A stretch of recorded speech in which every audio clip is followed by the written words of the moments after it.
महाराष्ट्राचे मुख्यमंत्री देवेंद्र फडणवीस यांनी राज्याला देशातील पहिले बेघरमुक्त राज्य बनवण्याचा संकल्प व्यक्त केला आहे। प्रधानमंत्री आवास योजना अंतर्गत 30 लाख घरे बेघरांना देण्याचे उद्दिष्ट ठेवले असून आणखी 10 लाख घरांसाठी केंद्राकडे प्रस्ताव पाठवला आहे। पात्र नसलेल्या लोकांसाठी सरकारने विशेष 12 वर्षाची भाडे योजना आखली आहे। या अंतर्गत 12 वर्ष भाड्याने राहिल्यानंतर ते घर त्यांच्या व्यक्तीच्या नावावर करण्यात येईल। तसेच पहाडावरील झोपडपट्ट्यांसाठी स्वतंत्र पुनर्वसन धोरण तयार करण्याचे आदेश देण्यात आले असून रहिवाशांनी पुनर्वसन त्यांच्या विद्यमान जागेजवळ केले जाईल। या प्रक्रियेसाठी बायोमेट्रिक सर्वे व डिजिटल नोंदणी केली जाणार आहे। स्वप्न निकेतन प्रकल्पांतर्गत 48 EWS घरे देण्यात आली असून नवीन विकास प्रकल्पाची सुरुवात झाली आहे। प्रधानमंत्री आवास योजनेची जी यादी आहे ही पूर्णपणे म्हणजे आता प्रतीक्षा यादी उरलेली नाही, सगळी प्रतीक्षा यादी पूर्ण आपल्याकडची सगळी संपली आहे।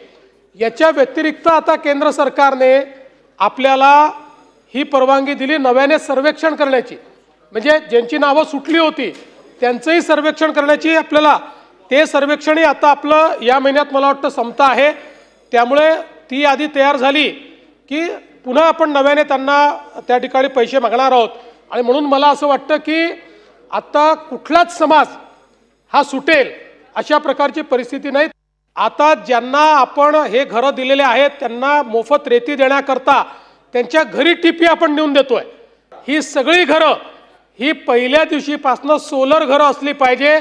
या 30 लाख कुटुंबांना विजेचं कुठलंही बिल येऊ नये या दृष्टीनं 50,000 रुपये आपण अधिकचे दिलेले आहेत।